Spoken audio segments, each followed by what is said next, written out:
Hello and welcome to another episode of Direct and Unfiltered with the Bearded Mystic, and I hope you're doing well. So today we have another question that's come from SurveyMonkey, and if you want to submit questions for the Direct and Unfiltered episodes, please do check out the SurveyMonkey link in the video description or show notes below. Today I was asked about what is my sampradaya, what is my spiritual background, who is my guru. An interesting question, one that I have kind of avoided answering because I've been on a journey of discovery myself and I've wanted to be able to be confident. I mean, this question was one of the first ones we received many months ago, so it's one that I'm now ready to answer, one that I'm looking forward to answering. First of all, my spiritual background. Since I was a young boy, I am part of the Nirankari Mission, and as you know, in one of the episodes of Wisdom of the Mystics, I spoke about my Sadguru at that time was Sadguru Baba Hardev Singh Ji Maharaj, and I looked into some of his quotes and shared with you what I learnt from him. And today I still go to the Nirankari Satsang, and I go there every Sunday. Now, obviously, it's under a new guru, Sadhguru Mata Sadiksha Ji, and I'm her disciple. And this is why, so many times people ask me, are you a guru? Are you enlightened? And I always say I'm not a guru. I'm just a content creator. And most of all, I'm a disciple. So I don't consider myself enlightened. And even if I was, I wouldn't share that with anybody because that's between me and my guru, nobody else. So my Sadguru needs to know that, nobody else.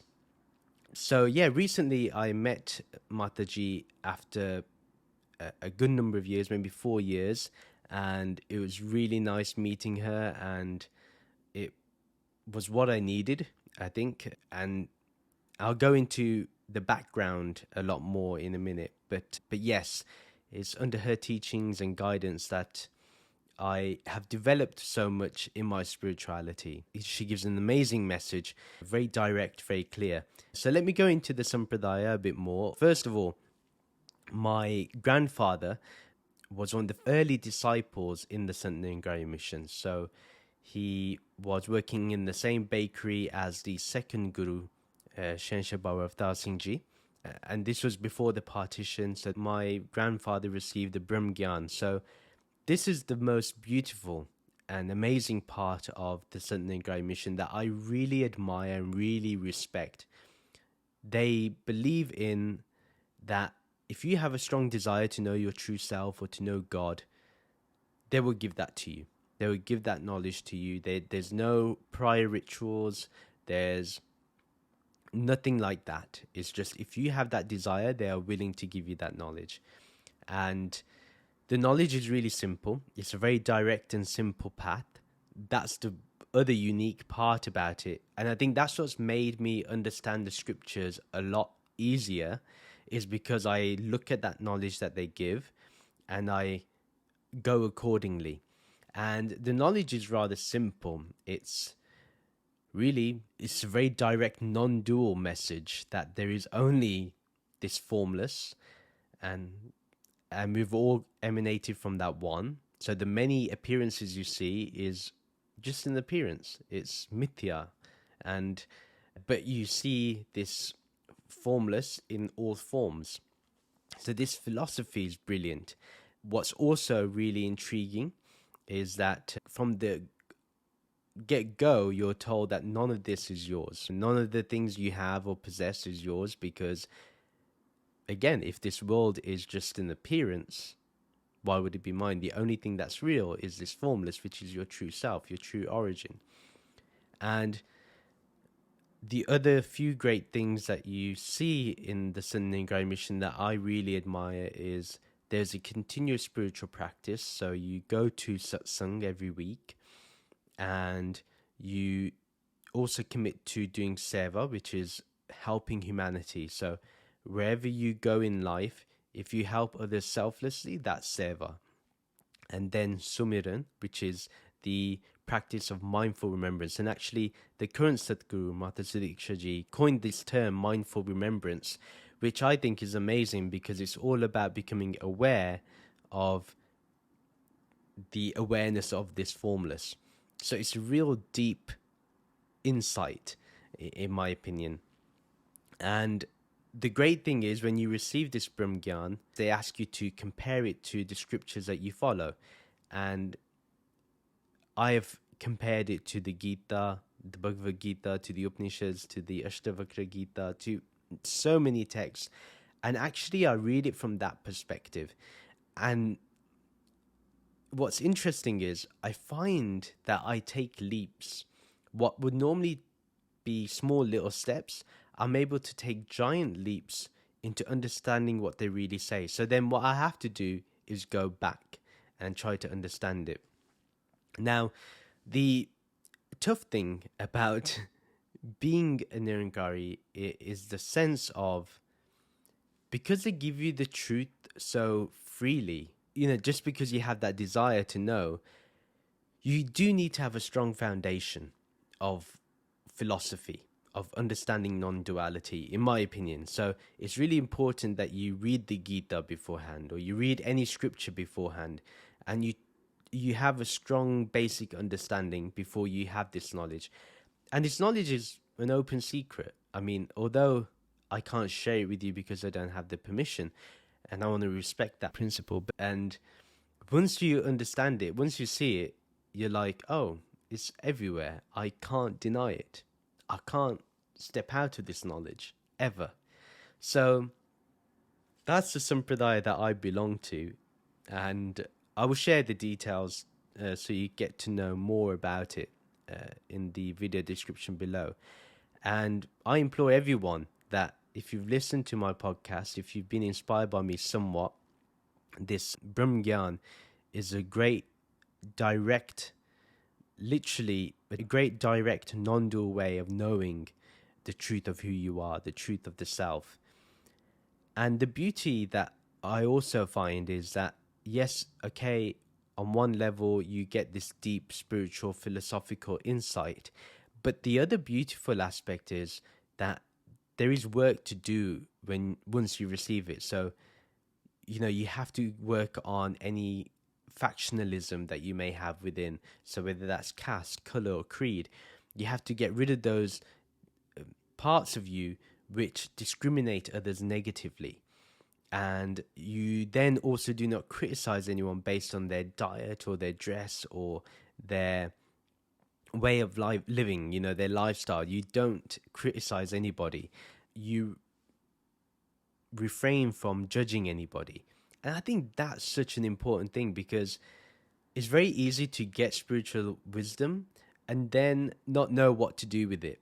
And I think the Nirankari Mission gives a great way of actually systemizing those beliefs, that philosophical insight of the Brahm Gyan into your day-to-day life. And he does it so nonchalantly. It is really quite impressive. And yeah, so once you're told, and in fact, once you're told, and the first principle, the first promise you make is that this body, mind, and material possession is not yours, automatically, where can ego even arise? Ego cannot grow in such a circumstance when this is not your body. So you're not going to be constantly taking selfies thinking you're only beautiful and the rest of the world isn't. Or this mind, so I can intellectually understand deeper things. So what? This mind is temporary. This body is temporary. Material possessions, one day you're rich, the next day you could be poor, or you're poor one day, you're rich the next day. But none of this is going to last. We all go empty-handed. And I think that's a great teaching in itself. And if you follow this, if you really, really put your effort into it, it can take you leaps and bounds in spiritual living. The other aspect I really like is that they say that spirituality is not just a part-time thing. It's not something you just do on a Sunday. You just attend satsang for those 2 hours and that's it. No, you have to do it in your day-to-day life. Like I mentioned earlier, that you have to do seva, you have to do sumiran, remembering this Lord 24/7. Literally, we are guided that when you're eating, drinking, sleeping, dreaming, driving, everything, you're meant to remember the Lord. That in itself, to practice it is difficult, but it's very simple. And I guess that's where the complexity is, because we look for excuses to avoid it. And this mission tells us that do it. Practice this spirituality, practice this awareness at all times.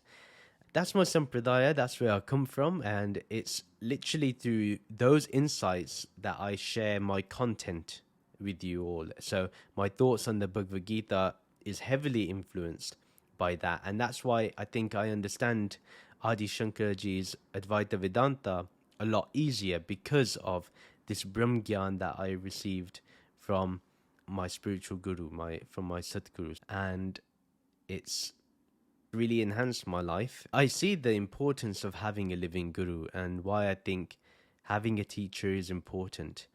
And the other great thing is that, and you don't find this in any other place, this is one thing I will mention. And for example, you always have the stage where the spiritual teacher or the spiritual guru would sit. And normally only that person can go there. So if you look at other gurus, only they can sit at the front facing the audience, nobody else. But in the Nirankari satsang, the great thing is that even like the spiritual guru can't be everywhere at all times, right? What they do is they select someone to sit there on the very seat that the guru sits on, the very stage the guru sits on. That to me is remarkable. And so whoever sits on that seat represents the Satguru, represents the guru themselves. And I think that's amazing. You sense from there that the guru cannot have an ego, because they share the dais with others. They share the stage with others. The other beautiful thing about the mission's teachings that I find is beautiful is they truly see the formless in everyone. So for example, you touch the feet with your hand and you place it on your head, and you do that not just to your elders but even to people younger than you. And that can be a culture shock for a lot of people, but I find that to be amazing, because yes, if we are all formless, if we are all this Brahman, then why should I discriminate between someone younger or older than me just because of age? And this mission teaches you wisdom can be in anyone. It doesn't matter what age they are.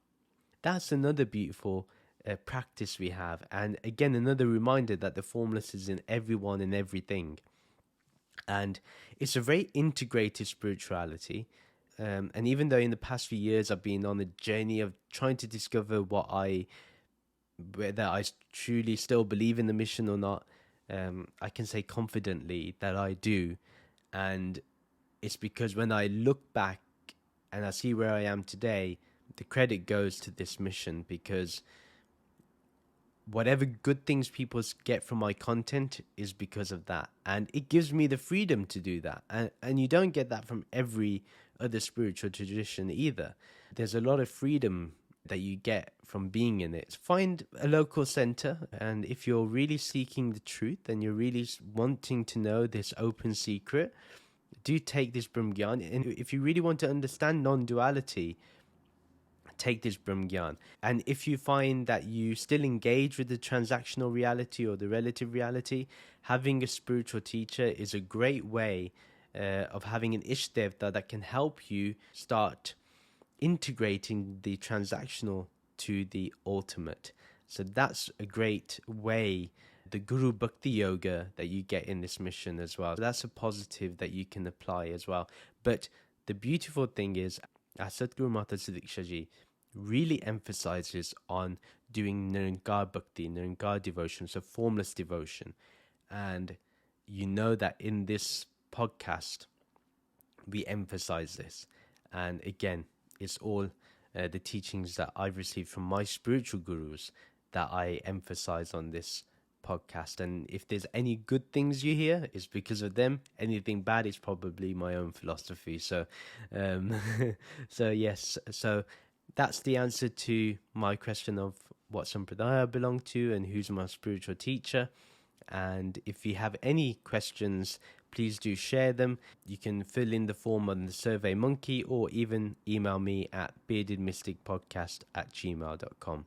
Thank you very much for listening. See you in the next episode. Namaste.